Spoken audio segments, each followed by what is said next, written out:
Berapa lama kamu bersosial media setiap harinya? Paling sedikit itu 5 jam, tapi kalau udah no lab itu bisa seharian sih. 5-6 jam.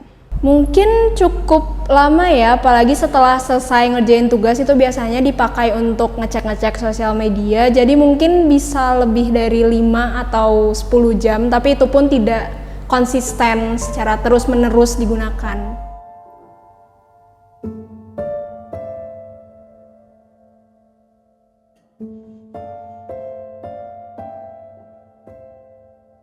Media sosial kini tak jarang digunakan sebagai tempat bercerita.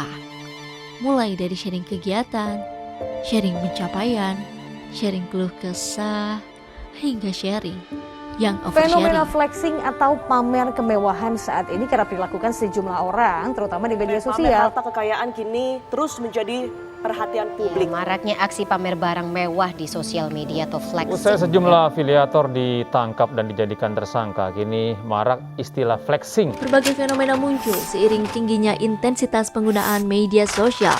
Tayangan virtual menjadi sebuah fenomena. Fenomena berkembang menjadi tren. Tren membuat penggunanya berambisi, dan ambisi itu telah melenyapkan sebagian kehidupannya.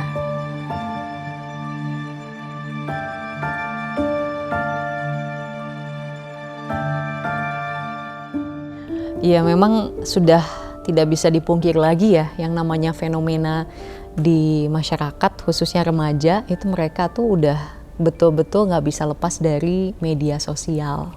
Media sosial ada banyak dan mereka merasa bisa memilih itu karena memang banyak yang disajikan dan circle atau pertemanan mereka juga sudah menggunakan itu. Ya, sesuai dengan namanya, it is social. It means the media that we use to do everything about social things.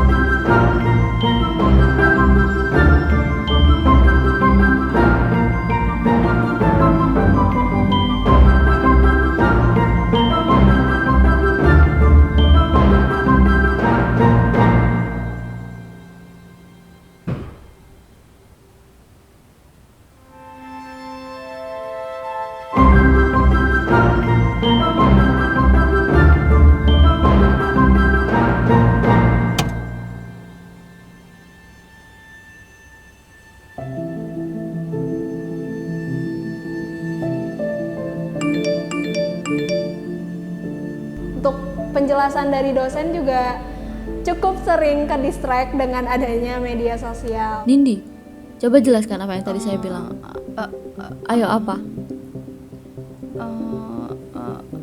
Media sosial mempengaruhi mahasiswa, jelas pengaruhnya besar. Dia berpengaruh pada aspek-aspek aktivitas. Jadi ketika seorang kecanduan itu bentuknya bermacam-macam. Ada yang memang sangat benar-benar dia tidak bisa lepas dari media sosial. Dia sangat bergantung, time use-nya sangat tinggi, penggunaannya sangat tinggi, menghabiskan banyak waktu sehingga mereka sampai mengabaikan tugas, mengabaikan tanggung jawab, dan kemudian yang banyak sekali terjadi sekarang adalah FOMO. Dia merasa insecure, merasa insecure kalau nggak lihat medsos. Kita tidak cuma hidup di ruang digital, kita juga masyarakat yang sebenarnya membangun diri kita juga di ruang non-digital. Maka ketika seseorang itu lebih larut di satu dunia dibandingkan dunia lainnya, ya hidupnya otomatis menjadi tidak seimbang gitu. Saya melihat bahwa hal-hal seperti ini bisa mendorong pada menghilangnya skill untuk berkomunikasi secara sosial.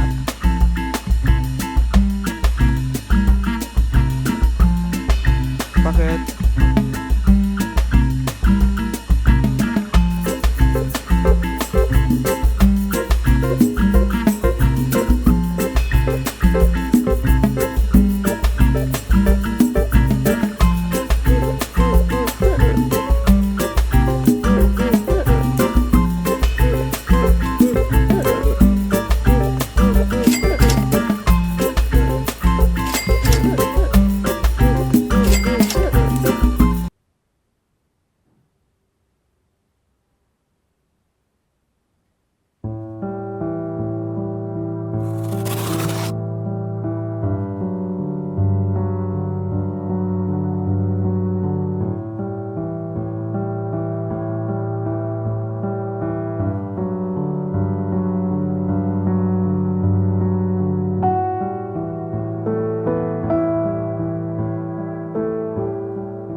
semakin banyak sesuatu muncul, algoritmanya kan akan terbentuk ya. Dan ketika di situ ada informasi mengenai sesuatu yang tren dan orang ini menjadi terpengaruh untuk mengikuti tren tersebut, itu sangat mungkin. Dan ini memang menarik, jadi semakin kita merasa ingin berinteraksi dengan itu, mereka tuh seakan-akan sosial media tuh paham gitu, memahami. Semakin kita terus-terusan disuguhi, semakin kita terus-terusan dibombardir ya. Artinya algoritma dalam media sosial sebenarnya menjadi media, menjadi tools, menjadi jembatan orang untuk menjadi bisa impulsif gitu. Kalau dari segi ilmu konsumerisme ya, masyarakat konsumen gitu ya. Kenapa sih orang dipaksa untuk menjadi konsumen? Nah, cara memaksa orang menjadi konsumen adalah membuat orang itu merasa bahwa ada sesuatu yang hilang dalam dirinya ketika dia tidak mengonsumsi sesuatu. Sehingga akhirnya kita mengonsumsi bukan berdasarkan kebutuhan, tapi berdasarkan wants atau keinginan. Kalau orang yang pingin pamer, itu sebenarnya di benaknya adalah dia merasa jika aku pamer, aku akan mendapatkan respon positif, pasti. Aku akan mendapatkan keuntungan, baik keuntungan secara material atau non-material. Artinya non-material adalah keuntungan dengan dia dipuji, dengan dia dianggap keren, dengan dia diakui. Nah, itu sebenarnya menjadi hal yang didapatkan pada orang-orang yang selalu ingin dipuji gitu. Jadi mereka mendapatkan reinforcement tersebut dari pujian-pujian yang mereka dapatkan.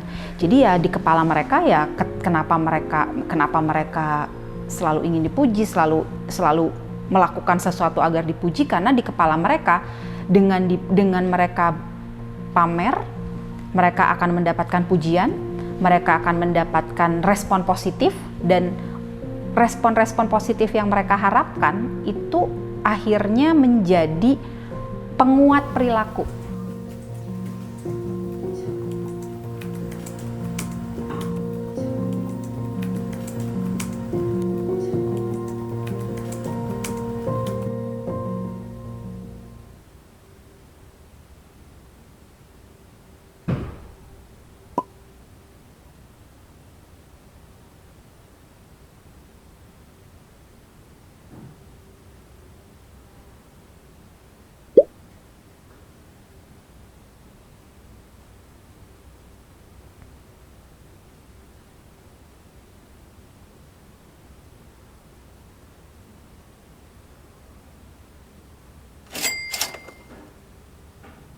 Get food atas nama Nindi.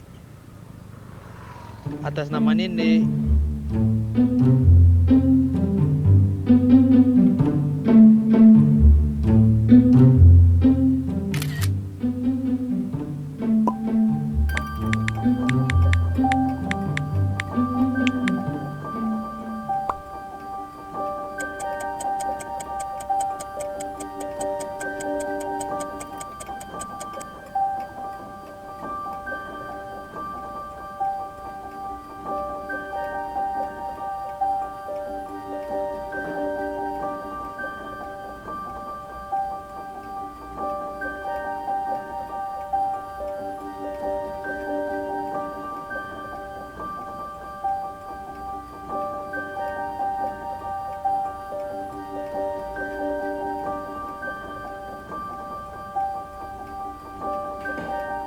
Nah, kita bicara gaya hidup ya. Gaya hidup orang zaman sekarang itu gaya hidup yang ekstrim ya, saya sebut ya. Kita nggak pernah mau kurang dari yang lain gitu ya. Ya, memang orang-orang yang butuh validasi, orang-orang yang memang pingin dipuji, itu basically ada mungkin seperti rasa insecure ya. Sebetulnya, basically itu biasanya ada rasa insecure dalam diri mereka, sehingga mereka tidak cukup nyaman dengan dirinya, tidak cukup merasa aman dengan dirinya apabila tidak mendapatkan reinforcement dari eksternal, tidak mendapatkan pengakuan nyata dari lingkungan sosial. Pasti ada ya rasa pengen diakuin. Merasa anxiety juga kalau misalkan ada orang yang lebih banyak like-nya daripada aku. Otomatis ya ketika orang terdorong untuk selalu membandingkan dengan yang lain, dia ada di posisi apa sih? Ada di posisi di atas atau di bawah? Otomatis dia akan selalu merasa dirinya less than others gitu ya, selalu berada di bawah. Lalu apa yang harus dilakukan? Manjatlah, manjat tangga sosial, dan itu capek banget gitu ya. Tapi kalau misalnya kita lihat di struktur sosial masyarakat, semakin dia tertekan, semakin dia tidak bisa memenuhi kebutuhan dari ekspektasi sosial di masyarakat, maka dia akan semakin stres, kesehatan mentalnya akan terganggu.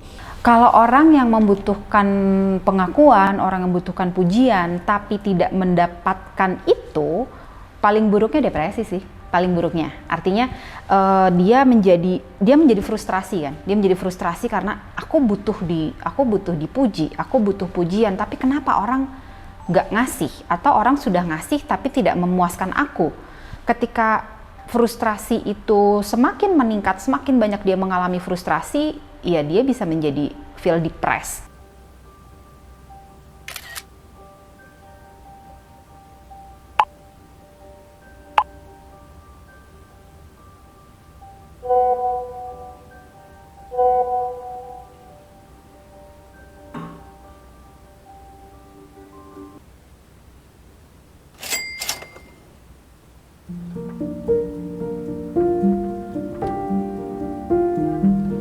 Paket.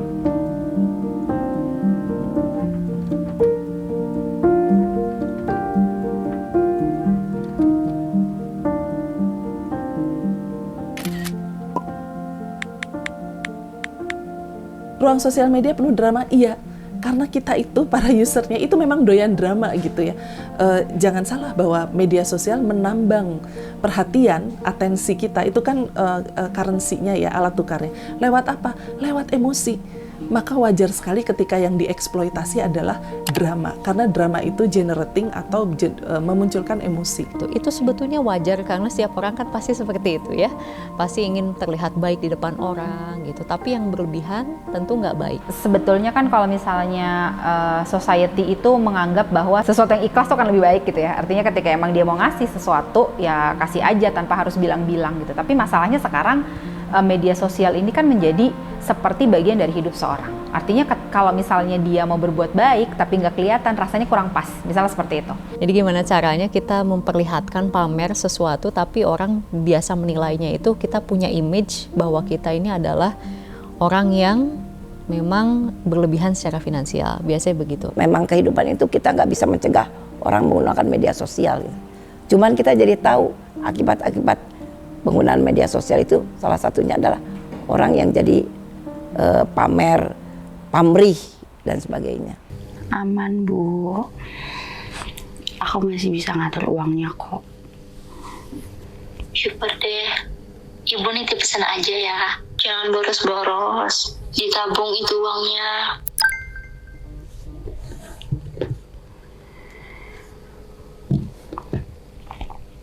Iya Bu, pasti. Ya udah, Ibu cuma nyampein itu aja. Bapak juga nitip salam tuh. Udah dulu ya nak. Assalamualaikum. Waalaikumsalam Bu.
Media sosial memang pada dasarnya seperti itu.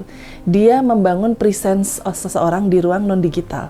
Nah, pertanyaannya sebenarnya bukan tertuju pada media sosialnya, tetapi pada usernya sendiri.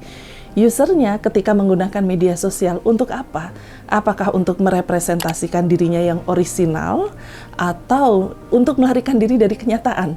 Ya, itu lebih buruk ya sebenarnya, karena ketika mereka flexing aja, itu kan udah sebenarnya ngapain sih gitu ya sebenarnya. Ditambah misalnya memamerkan sesuatu yang bukan miliknya sendiri, apalagi yang sampai melakukan perilaku yang sebetulnya perilaku yang tidak baik ya. Misalnya mereka sampai meminjam. Yang sesaat kayak ngasih jalan keluar, tapi sebenarnya itu lagi-lagi ya cuma gali lubang tutup lubang itu.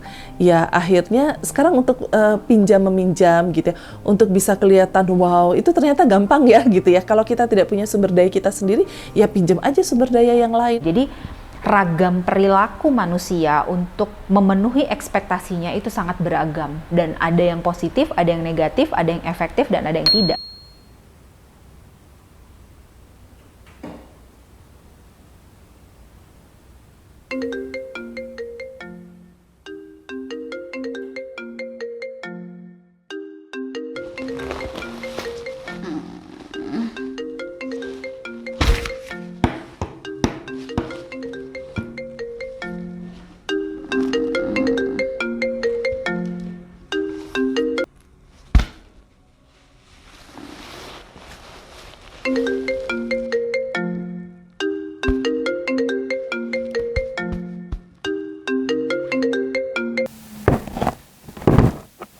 Halo Ibu Nindi, halo, halo, selamat pagi Ibu Nindi. Kami ingin mengonfirmasikan bahwa keterlambatan Ibu sudah cukup lama Bu Nindi. Bu Nindi, halo, mohon responnya Bu Nindi. Halo, saya harus nunggu berapa lama lagi Bu Nindi? Ibu dari kemarin janji-janji mau bayar-bayar tapi nggak ada bayar-bayar Bu Nindi. Halo, halo, gimana ini Bu Nindi, belum dibayarkan juga Bu Nindi? Halo, Nindi. Saya mohon responnya, Bu Nindi. Jika Anda tidak merespon, tim lapangan akan bergerak menuju rumah Anda. Halo, Bu Nindi. Halo, Bu Nindi.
Remaja itu kan fase di mana mereka berupaya fit in sama kelompok. Mereka pengen fit in sama kelompok, mereka berupaya untuk bisa sesuai dengan apa yang ada di kelompok. Yang dimana masa-masa ini memang masa-masa yang ingin diterima ya di dalam tatanan sosial masyarakat, merasa diakui, merasa ingin diakui kemampuannya gitu ya, atau merasa dia tuh ingin unjuk diri. Nah, ketika tren flexing ini muncul pada remaja, mereka mungkin belum bisa memproses secara matang. Tapi sebenarnya sumber flexing itu dari dulu sampai sekarang sama. Itu masalah klasik ketika orang merasa kekurangan dengan dirinya sendiri. Contohnya adalah mereka melakukan self comparison. Kok dia kaya banget ya, aku enggak, dan lain sebagainya. Mereka bisa semakin terpuruk, mereka stres dengan kenapa mereka bisa, aku tidak bisa, dan lain sebagainya. Ketika itu tidak diolah dengan baik, ketika tidak ada penanganan atau bahkan tidak ada orang yang mengingatkan, mungkin ya mereka bisa semakin down secara psikologis. Maka saya lihat bahwa media sosial memang akhirnya punya peran besar dalam mempengaruhi kesehatan mental seseorang. Once dia udah mulai sampai menunjukkan gejala-gejala psikologis yang memburuk gitu ya, artinya dia sangat anxious, dia sangat cemas ketika dia tidak divalidasi, dia sangat stres gitu ya. Jika memang membutuhkan penanganan, memang harus mencari bantuan kepada orang yang profesional dan jangan self-diagnose. Media memberikan jalan keluar ya, media sosial. Tapi di sisi lain, media sosial juga menimbulkan masalah. Nah ini semuanya jadi satu gitu di dalam dunia sekarang ini. Ketika flexing ini berkontribusi pada stres, anxiety, dan depression, itu memang salah satu dampak negatif dari media sosial, flexing maupun digital era. Kita akan menjadi masyarakat sosial media. Apakah kita survive atau tidak tergantung pada seberapa dewasa kita menghadapi itu semua. Saya pribadi sebetulnya takut sekali gitu. Tapi makanya yang kita tanamkan, kita sama-sama renungi gitu, kita sama-sama pikirkan adalah siapan kita ya. Jangan sampai apa yang kita ciptakan ini malah jadi bumerang bencana untuk kita. Kita nggak akan kemana-mana. Kita akan selalu pontang-panting aja di belakang itu. Tapi kalau kita masuk ke sosial media dengan seutuhnya gitu ya, artinya kita memahami, mengakui, menerima, dan mengeksplorasi keseluruhannya, maturity dalam bersosial media itu akan kita raih. Dan saya kira ketika kita sampai pada hal-hal seperti itu, kita bukan hanya bisa mengontrol diri kita sendiri ya, tapi kita juga bisa menciptakan ekosistem yang lebih baik.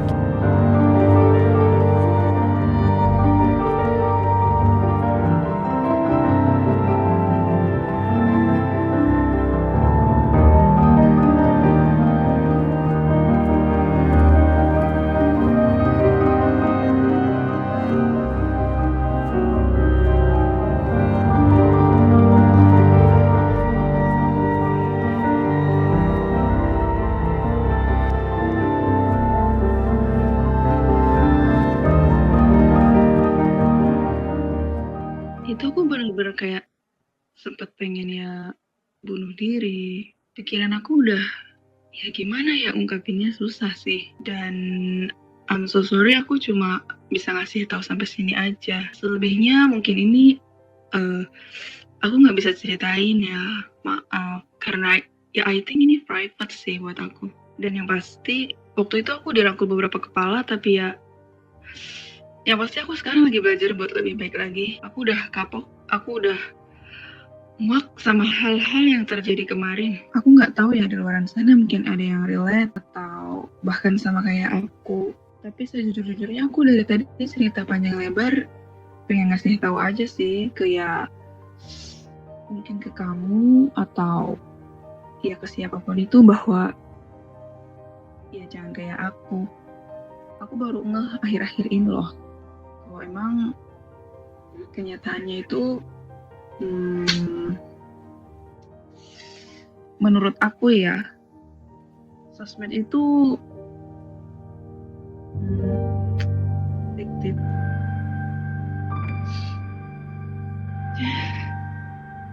Gitu sih paling dari aku.